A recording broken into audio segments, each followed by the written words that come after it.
دیدی؟ اون کوه قیداره. خیلیاتون از من میپرسید آوا زمستون چجوری میتونی بری توی این کوه قیدار؟ لاستیکای ماشینتو عوض میکنی یا همینطوری راه میافتی میری؟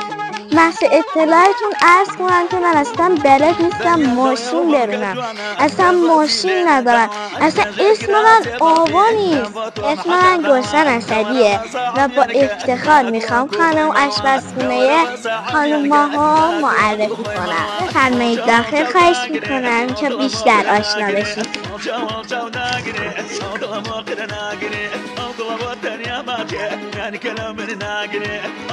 از جمله محصولات ما ظروف پذیرایی سرامیکی، چوبی، انواع نزدهنده ها، پلاستیکی